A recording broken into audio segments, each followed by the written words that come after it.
Shalom from Jerusalem, Ahlan wa Sahlan, Arshak al Satlana. This is Our Middle East. I'm Dan Diker, and today we're going to be discussing between Jerusalem, the Arab world, and Africa, building bridges across the wider Middle East and the African region. We really had an extraordinary conference this week, gentlemen. Dr. Yechiel Leiter, Director General of the Jerusalem Center for Public Affairs, and Mr. Edris, Mohammed, an Ethiopian, British, American commentator, security expert, and really all things Ethiopia. You have a unique perspective on the Ethiopian, Arab, and Western relationship.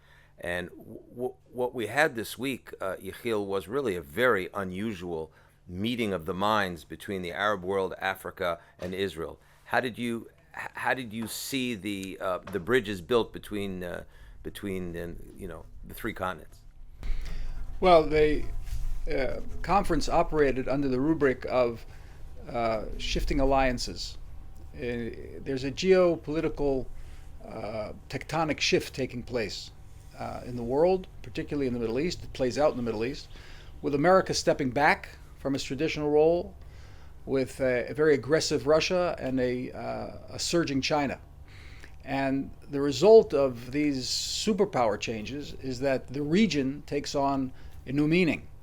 The region, we used to think in terms of Israel, Jordan, and Egypt, perhaps, Lebanon, the immediate borders, but regionalism is no longer a matter of just who's at your actual border, but the common interests in a much larger circle of nations and friends. And here at the JCPA, we have a symbol of the Bunting painting from the 16th century of Jerusalem as the center of three continents.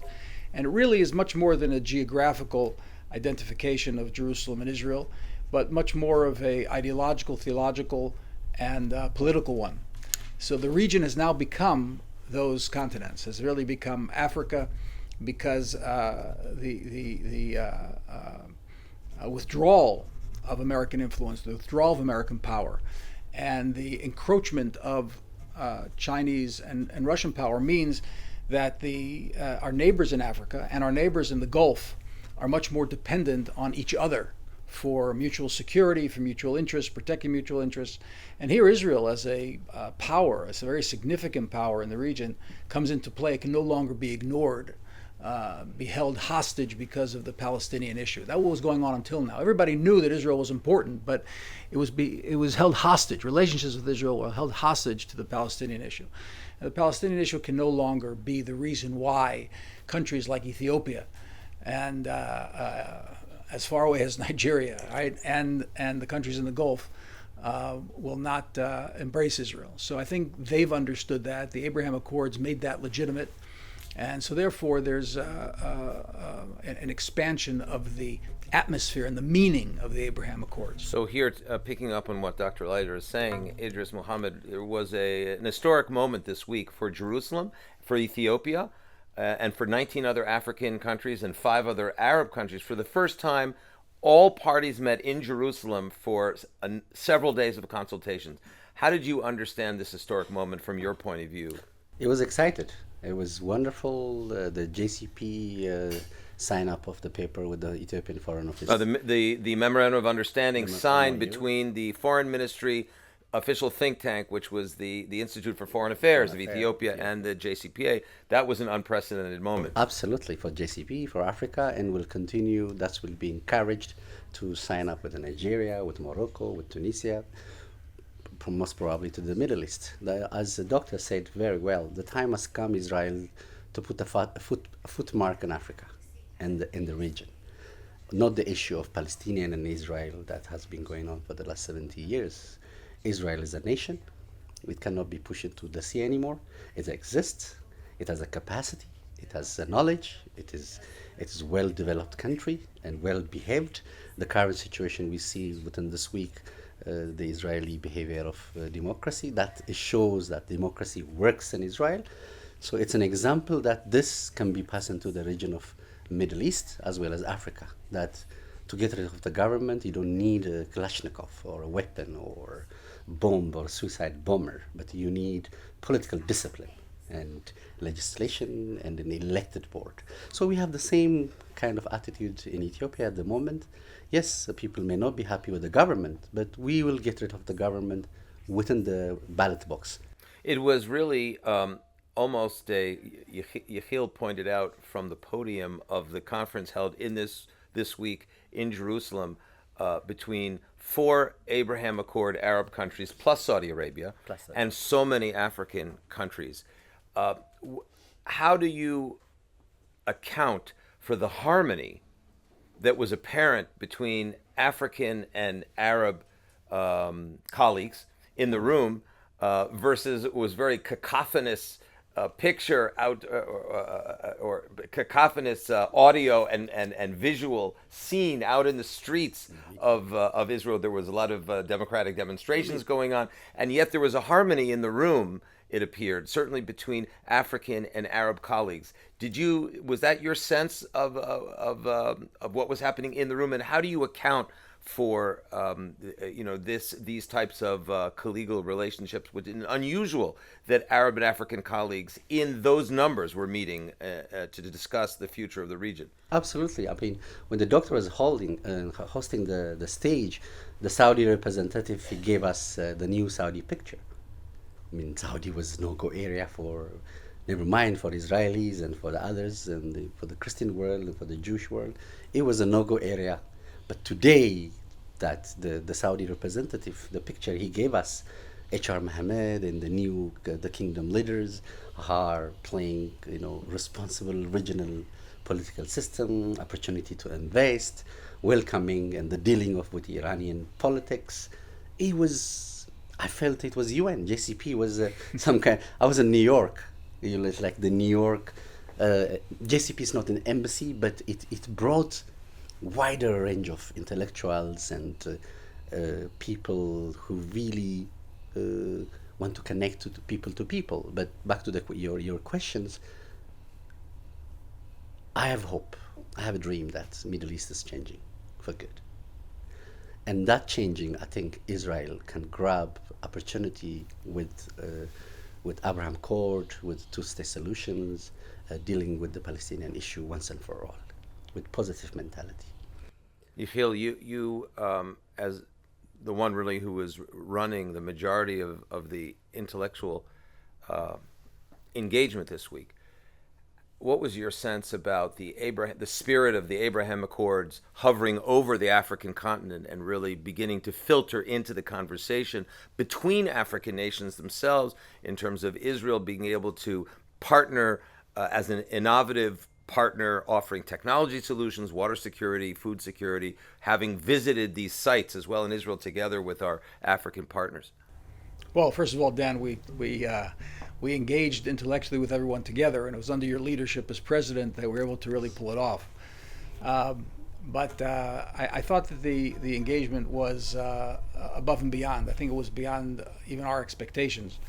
It was surreal, actually, that Monday throughout the 5 panels we had. It was probably the most intense day in Israeli society in 20 years. Outside the walls of the hotel, Screaming, pandemonium was breaking loose. We had 100,000 people on one side, 100,000 people on the other. Roads were closed. The airport was closed. And here we were 4 stories down underground. In a Jerusalem hotel. In a Jerusalem hotel with representatives of some 30 countries, talking about really important issues. And I think that positioned us well, because we often say that the think tank deals with the important when government deal with the immediate, right? So the government was dealing with this immediate issue of judicial reform, and we were dealing with issues that are going to be that were here before the judicial reform issue and are going to be here long after the judicial reform issue, whether it goes this way or that way. Relations between Israel and Africa, between Israel and the Gulf, and the Gulf and Africa through Israel is going to be a major issue for the next few decades. So I think we're preparing the baseline for continued engagement between all of these countries. And I think that the potential for what we said the conference was about, trusted partnerships, the forging of trusted partnerships. Immediately following our visit to the Negev yesterday, for example, where the delegates saw innovative agriculture actually at work. One of the products we saw was a tomato, the tomato virus. Yes, Remember that, the Idris? current issue, yeah. Yes. So I mean, the farmer who had no idea what the conference was about. He just saw a group of interesting people, right, from different countries, and we didn't tell him where to take us and what to show us. But he showed us a tomato virus and a solution to the tomato virus, which actually originated in Jordan.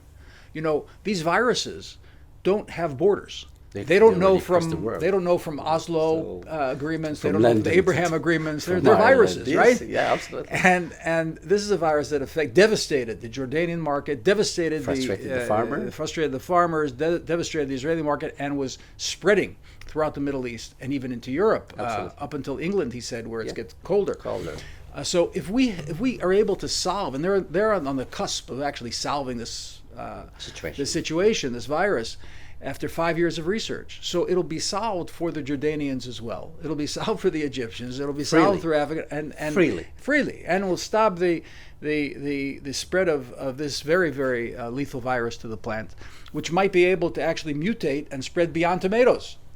So you know, if we could cooperate on tomatoes, we can cooperate on issues of greater volatility. For example, Idris, when I was in Ethiopia, we talked about the Renaissance Dam issue with Egypt. Okay, and the fact that this is something that really could provoke confrontation between Egypt, with its almost 100 million people, and Ethiopia, with its 120 million people. I mean, together you're talking about a population which is larger than Russia, than the former Soviet Union. And Sudan also, right? Well, Sudan's stuck there in the middle with another 40 million people, right?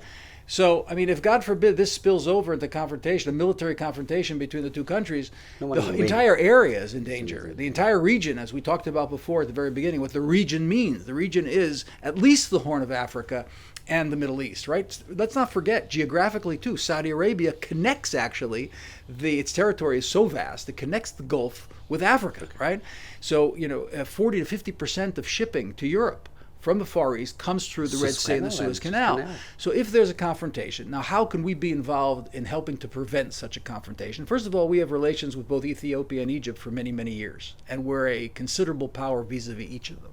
But on a most practical level, Ethiopia can grow wheat. They've proven it. They've become independent growers of wheat. They're not no more dependent on foreign imports. Egypt is still totally dependent on the import of wheat. And if we could help develop a stronger strain of wheat in Ethiopia, they could become not only independent, but a net exporter of wheat to offset what Egypt is claiming is the depletion of water coming from the Renaissance Dam. So we could play a major role here, not to mention the issue of water desalination, purification, which would also help Egypt if we had to offset the water. So this regional involvement, the trusted partnership between countries, not focusing all the time on borders and prayer rights in Alaska Mosque. Everybody's going to get their time in Alaska Mosque. Nobody's taking the mosque away from the Muslims. Everybody wants peace and quiet there. Yes. Nobody's removing the mosque. Everybody wants just free access. We want Christians and Jews to be able to pray there as well. Enough. That's what the Saudi journalist emphasizes. I like to add on the issue he raised on the Renaissance Dam of Ethiopia. When the dam started 9 years, 10 years ago, the fear of Egypt and Sudan on Ethiopia was, Ethiopia is stopping the river of Nile, and Egypt is going to be in hell, so we have to start war, and some Western countries was encouraging Egyptians to come and bomb Ethiopia. But we were silent and doing our job. Not only building a dam, but we also have responsibility making sure that the Sudanese and the Egyptian people have water, not only Ethiopia. But as we are the provider of 60-70% of the water, we also needed to use it for turbine, not to stop the water. By building a dam in Ethiopia at the moment, it has created about 150 or 200 kilometers of lake back, displacing over 500,000 Ethiopian people. So we cannot, under any circumstances, stop the water. You stop the water, you're creating, the water will be grabbing more land. in displacing more Ethiopians. That's not the interest of Ethiopia. The interest of Ethiopia is we need development, we need factories. For that, we need power. This is a great river. So we have built the dam. It's already finished. It's already now 2 or 3 turbines already started. We're selling the electricity to Kenya. We're selling electricity to Sudan. Sudan, for the first time for the last 2 years, there's no flood in Sudan. Because now the water of Nile is being controlled. It's being moderated. Moderated. So the Egyptians came up 9 years ago, and today if you ask any Egyptians, any water expert Egyptians, if you ask him, he will say, my apology to my Habesha brothers and sisters, to Ethiopians. I completely misunderstood you. Thank you for doing us a favor. That now we can assure even nature abandon the rain, the flow of the Nile of water will secure the Sudanese as well as the Egyptians. It seems to me that if you take the Blue Nile issue and the dam issue, that this is a moment for Ethiopia to become more of a global power, certainly a regional power for sure. But how is Ethiopia thinking about itself these days beyond the Great Dam issue? I mean, our forefathers since Menelik and Haile Selassie and Mengistu and Meles, even the current Prime Minister, the Dr. Abiy, they always acted responsibly for Africa. Haile Selassie created OAU. Mengistu supported the Zimbabwe and the Rhodesia freedom. Meles fought for the African Security Council and to represent Africa GM food. And Dr. Abiy is bringing peace between Sudanese while he's fighting a civil war. Can you imagine? While he's fighting a civil war within his own country, he still cares for Djibouti. He cares for Sudan. He cares for that to make sure that the Egyptians cannot misunderstand that. So we've been very lucky since the King Menelik and Haile Selassie and Mengistu and Meles and Abiy feeling regional responsibility for Africa, speaking not only for the Horn of Africa, but the whole of OAU. Why is it now, this moment, that so many African nations came to Jerusalem, 20, accept Israel as the solution to Africa's problems and the Middle East, Arab Middle East issues, and not the solution and not the problem anymore? What was the change in mindset? You see, most of African countries shares the pain of Israel, terrorism. We are feeling it. Al-Shabaab is there. Boko Haram is there. We felt the pain that you have lived it for a decade. So the best solution that to stop terrorism and the beginning of terrorism and the mother and the father, the creator of terrorism, we need to understand for somebody who felt it and somebody dealt with it professionally. Yeah, and Yechiel, when Idris also Idris's colleagues were suggesting that we begin to think about how to approach from a research and policy standpoint security on the Red Sea, and that is the first idea that really came out of this conference. What's your sense of that? Well, we have what to do with ourselves as well in terms of improving our national regional view of things. We always view the Red Sea as the route that terrorists were taking, that Iran was taking, in order to flood Gaza with weapons. Going to Port Sudan. Going either to Port Sawakin or to Port Sudan. And then from there, they were either taking a 1,000-kilometer road trip to the Suez Canal and passing the illicit material through tunnels under the Suez Canal into Gaza, or using frogmen to take the weapons on these maritime trolleys underwater to Gaza. But the issue of the Red Sea goes far beyond, not that that's not important, but it goes far beyond the issue of arms being smuggled into Gaza, because it is so volatile and so crucial a region to international trade, to world economy, global economy. As I said, 40% imports coming into Europe as a whole comes through the Red Sea and the Suez Canal. 50% of petroleum exchange passes through the Red Sea and the Suez Canal. So if Somalia goes south, if Yemen falls to Iran, if Somalia succumbs to terrorism, and Eritrea goes back to war with Ethiopia and also is taken over by hostile forces, if Sudan is taken over by forces that are sympathetic to Iran, you have a situation of choking the entire world economy. So Israel has an obligation to work together with a country like Ethiopia and Sudan, very, very important Sudan here, because of their position, geographic location, and because of their position in the Arab world, okay? To work together to ensure that is the case. Also, we mentioned Saudi Arabia before, and Saudi Arabia is the flip side of Sudan on the Red Sea. So we need tremendous sense of cooperation between Israel and Saudi Arabia as well. The big project of Neom, the big new city, the most modern city in the world that Saudi Arabia plans to build, is right there on the Red Sea as well. So there's an awful lot that has to be done in terms of collaboration and cooperation.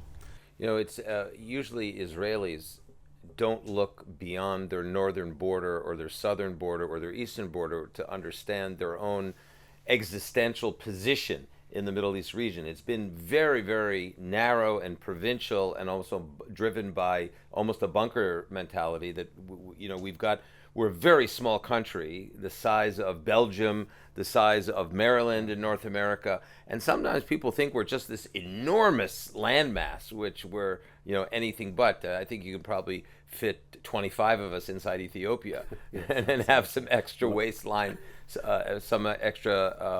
waistline space.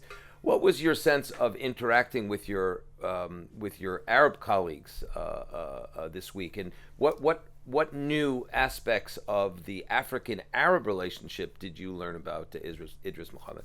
The center taught me that there are moderate Arabs from Bahrain, from Saudi, from Egypt, from Morocco, Algeria. There are moderate Arabs that willing a peaceful existence with Israel. They have realized that Israel was there, is there, will be there. So you might as well deal with Israel with accordingly modern thinking. But they also make sure that the two-state solution with Abraham Accord can be achieved if both sides, especially the Palestinian side. But I also understood from one of them that who's speaking for Palestinians? Who's really representing the Palestinians? Well, this is an issue we discussed at the conference. In fact, in one of the sessions that was moderated by Special Envoy Jason Greenblatt, who had actually done a lot of the work in the former U.S. administration to enable all of these parties to come together, and it was noted by analyst Khaled Abu Toameh that the Palestinian Authority has yet to take the type of moral agency that everyone at the conference had taken, not coincidentally, in order to come to the table and expand the circle of peace. Yechiel, what is your sense of that moment where, at some point, perhaps the Arab world, the Arab members, Sudan, particularly Sudan, who hosted the 1967 Arab League, no to normalization with Israel, no to negotiations, no to peace, all of a sudden have the 4 yeses, including normalization. Is there an opportunity here, in your view, Dr. Yechiel Leiter, for the Arab members of this circle of peace that are now deeply ensconced in a relationship with the JCPA, certainly think tank to think tank, can help the Palestinian leadership, or certainly through civil society, begin to take more individual responsibility and join, get on the train of advancement, the train of technology, the train of mutual engagement, the train of shared thinking and moving forward as opposed to moving backward? Well, we have more and more elements within the Arab world. And from Mauritania, I mean, let's not forget, we had a representative at the conference from Mauritania. I mean, it was like the Entebbe rescue operation getting him here, right? That's Because right. he can't fly from Mauritania to any place where the final destination is Israel. So, I mean, we had to fly him around with, separate tickets and so on, but he came. And from Mauritania to Turkey and Kurdistan and Saudi Arabia. And the music that we're hearing is that, again, they don't want to be held hostage anymore to the Palestinian issue. Many feel that they've been supporting the Palestinian issue for 50, 60 years. They've got nothing other than a continued extremism, what we've got from the Palestinian world.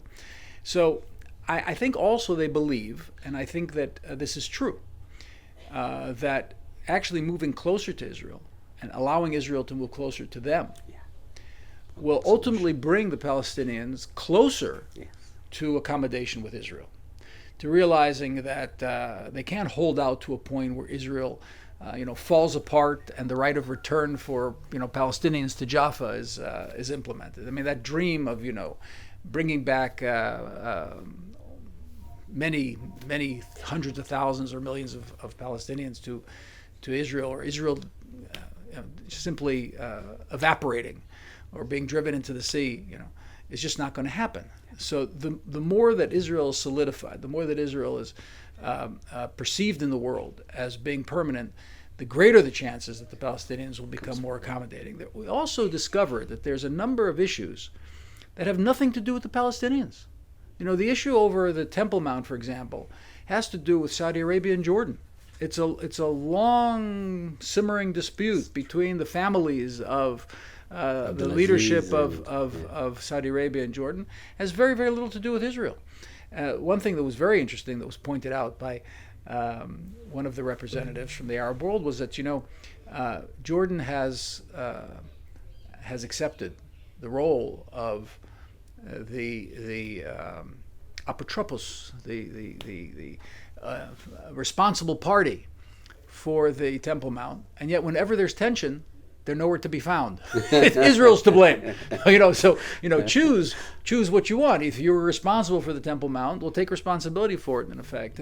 And Saudi Arabia senses that. Yes. And I'm not sure they want to be the ones to replace Jordan and be responsible for the Temple Mount issue. So there's so many issues going on between countries. If you take the Sunni and Shia contest in the Middle East and the Gulf, but it has nothing to do with Israel, right? The internal confrontations that exist within Bahrain with the Sunni ruling party and the Shiite majority, or in the Emirates, where you have 10 million people, but 9 million are not citizens. There are issues that have nothing to do whatsoever with Israel. And more of these countries, both in Africa and in the Middle East, are looking and saying, why should we keep our people in intentional degradation, in poverty, without food security, when all the solutions to the problems we deal with exist in Israel? So, let's move forward. It'll solidify our state of affairs. It'll improve our people's lives. And ultimately, it can improve the lives of the Palestinians as well, because Israelis want that. What's your reaction, Edris? Absolutely. Ethiopia and Israel has many common histories. Let me remind you of Second World War. The fascist Mussolini sent General Graziani to Ethiopia, and then General Graziani, after he invaded Ethiopia through Asmara and Eritrea and Mekelle, and he came to Addis Ababa, and he sent a message to fascist Mussolini: do you want Abyssinia with the people or without the people? So this is a general sending to the fascist Mussolini: do you want Ethiopia with the people or without the people? He says, save Eritrea, but get rid of the Ethiopian people. It's kill them.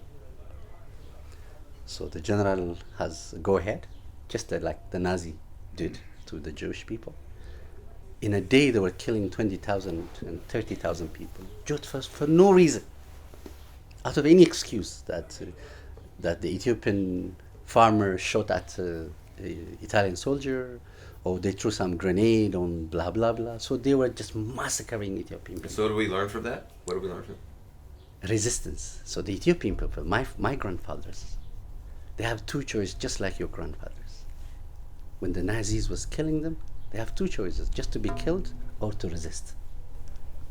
Ethiopians, we resisted. Jew, we resisted. Now, destroying and pushing Israel into the sea, it cannot happen. You cannot destroy people and nation anymore. We fought the Italians. My father, my grandfather, went to the jungle, fought 5 years, and we won our independence. Do you think now anybody can destroy the state of Israel? He's not a dreamer, but he's not an illusion, but he is a sick man or a sick woman. It is better to accept the state of Israel and then deal with it and be a good neighbor. The two-state solution, there is only one formula it can work, or the Abraham Code also, it can work in one solution. That the Palestinian Authority has to ensure for the state of Israel there will be a good neighbor. Well, that's exactly what I think. Good neighbor. Good neighborly relations, concretizing the future, as Yechiel said, and really standing shoulder to shoulder as regional players. Exactly. As regional players. Not behaving a mothership for the terrorists. Yeah, not acting as none of the continents and none of the actors are acting as motherships for terrorists anywhere. That's the new reason. That's the new vision. So for us, for Abraham Code, for two-state solution to work, we need to convince the Palestinian Authority, are you serious? Do you want the state of Palestine to be a neighbor to Israel? Then prove it for Africans, for the Middle East, for the world. You are responsible, behaving like a state, and you will be a good neighbor to Israel. Then we can put a pressure on Israel. As an African, as an Arab, or as the world. Idris, then you won't have to put any pressure on Israel. You don't have to put any pressure on Israel. Israel wants peace. Israel wants peace. I know right that. now, we have a much bigger issue. Absolutely. We have to contest the terrorism spreading around the African continent. In the Middle East, it has spread now to the African continent. The epicenter of sovereignty, state sovereignties threatening terrorism is sub-Saharan Africa, running from Sudan all the way across the African continent to Mauritania, and that has come from the Middle East. Let's not put that under the carpet. You know, in the 2021 Global Terrorism Report, 7 out of 10 of the worst areas for terrorism come out of sub-Saharan Africa.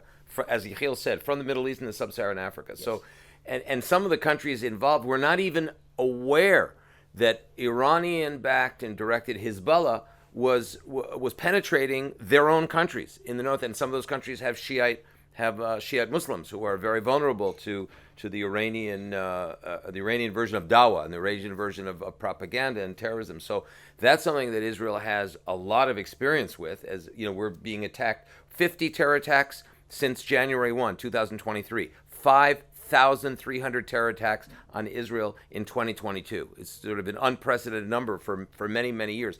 And the vast majority of them, Edris, Tehran-based IRGC, Hezbollah, Hamas, Palestinian Islamic Jihad, that network, that hornet's nest of terror is now filtering, as Yechiel said very well, filtering across Africa and into sub-Saharan Africa. You know what's amazing, Dan, Edris? That this growing phenomenon of terrorism has many different groups, right? Tehran, for example, is the capital of Shiite Islam. Yes. But they're supporting Sunni extremism. So what's interesting is they're Like able to get together. Like the Houthis in Yemen. Like the Houthis in Yemen. Al-Shabaab. Like Al-Shabaab. So they're able to collaborate despite their differences. Absolutely. Shouldn't those of us opposing terrorism be able to collaborate and cooperate despite our differences? That's what we do, I think. That's the intention of the conference. Yeah, that was the intention of the conference. I think that was a great outcome of the conference, and we want to leave our viewers and our listeners with a sense that, as Yechiel said, we're concretizing a future together. And this week, the Jerusalem Center for Public Affairs, our African colleagues and our Muslim Arab colleagues have shown that the three continents, if you will, including we had friends from Europe as well and representatives from North America, who came can work together because people understand we have major regional challenges that require substantial regional solutions. And I think that's what we've tried to show this week. We invite our viewers to come to jcpa.org to see some of the analysis